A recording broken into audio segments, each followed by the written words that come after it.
സുഭദ്ര കൊലപാതകത്തിൽ മാത്യുവിന്റെ സുഹൃത്തും ബന്ധുവുമായ റെയ്നോൾഡിനും പങ്കെടുത്ത പോലീസ്. കേസിൽ റെയ്നോൾഡ് മൂന്നാം പ്രതിയാകും.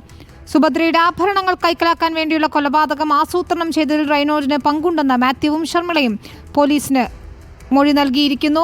പ്രതികളെ വൈദ്യപരിശോധനയ്ക്കായി ഇപ്പോൾ ജനറൽ ആശുപത്രിയിൽ എത്തിച്ചിരിക്കുകയാണ്. അനഘ ഹർഷൻ നൽകും വിവരങ്ങൾ. അനഘ, കൃത്യമായി ഗൂഢാലോചന നടത്തി ആസൂത്രണം ചെയ്ത് നടത്തിയൊരു കൃത്യം എന്ന് വ്യക്തമാകുന്നു. സ്വർണ്ണാഭരണങ്ങൾ മോഷ്ടിക്കുന്നതിന് വേണ്ടിയാണ് പ്രതികൾ ഈ കൃത്യം നടത്തിയതെന്ന് സമ്മതിക്കുന്നു.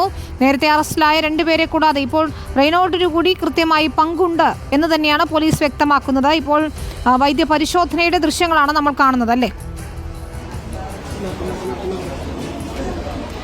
അതെ വിനീത, പ്രതികളെ വൈദ്യപരിശോധനയ്ക്കായി ആലപ്പുഴ ജനറൽ ആശുപത്രിയിലേക്ക് കൊണ്ടുവന്നിരിക്കുകയാണ്. നിലവിൽ കേസിൽ പ്രതികളായിട്ടുള്ള 3 പ്രതികളാണ് സുഭദ്ര കൊലക്കേസിൽ പ്രതികളായിട്ടുള്ളത്. ഒന്ന് ശർമിള, മാത്യൂസ്, റെയ്നോൾഡ്. ഈ മാത്യൂസിന്റെ ഉറ്റ സുഹൃത്തും അയൽവാസിയുമായിട്ടുള്ള റെയ്നോൾഡാണ് ഈ കേസിൽ മൂന്നാം പ്രതിയായിട്ടുള്ളത്. ഈ കൊലപാതകം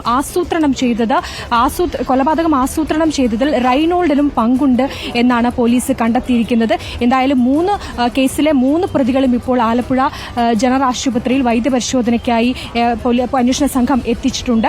അരമണിക്കൂറോളം ഈ വൈദ്യപരിശോധനകൾ ഉണ്ടാകും.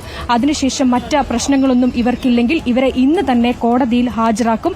ഇനി തുടർന്നുള്ള ദിവസങ്ങളിൽ കോടതി മറ്റ് നടപടികളൊക്കെ തന്നെ അവധിയാണ്. അതുകൊണ്ട് തന്നെ അതിനുശേഷമായിരിക്കും, വരും ദിവസങ്ങളിലായിരിക്കും വിശദമായ ചോദ്യം ചെയ്യലടക്കം നടക്കുക, പ്രതികളെ കസ്റ്റഡിയിൽ വാങ്ങുക. നിലവിൽ ഇപ്പോൾ പ്രതികളുള്ളത് ആലപ്പുഴ ജനറൽ ആശുപത്രിയിലാണ്.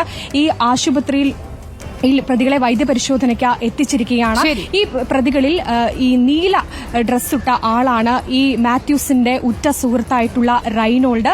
ഈ റെയ്നോൾഡാണ് ഈ കൊലപാതകം ആസൂത്രണം ചെയ്യാനും ഈ സുഭദ്രയെ മയക്കിക്കെടുത്താനുള്ള മയക്കുമരുന്ന് അടക്കം എത്തിച്ചു നൽകിയിട്ടുള്ളത്. മയക്കുമരുന്ന് എന്ന് പറഞ്ഞാൽ മയങ്ങാനുള്ള എന്തോ ഒരു വസ്തു, അതിൽ കൃത്യമായിട്ടുള്ള ഒരു ഇത് പുറത്തു വന്നിട്ടില്ല. അതൊക്കെ തന്നെ എത്തിച്ചു നൽകിയിരിക്കുന്നത് ഈ റെയ്നോൾഡാണ്. അതുകൊണ്ട് തന്നെയാണ് ഈ റെയ്നോൾഡിനെ ഈ കേസിൽ പ്രതി ചേർത്തിരിക്കുന്നത്. എന്തായാലും ഈ 3 പ്രതികളെയും ഇപ്പോൾ വൈദ്യപരിശോധനയ്ക്കായി ആലപ്പുഴ ജനറൽ ആശുപത്രിയിൽ എത്തിച്ചിരിക്കുകയാണ്.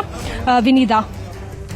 ശരി, അനഘ ഹർഷനാണ് വിവരങ്ങൾ നൽകിയത്. സുഭദ്രയുടെ ആഭരണങ്ങൾ കവരുന്നതിന് വേണ്ടിയാണ് കൊലപാതകം എന്ന് ഇപ്പോൾ പ്രതികൾ പോലീസിനോട് സമ്മതിച്ചിരിക്കുകയാണ്.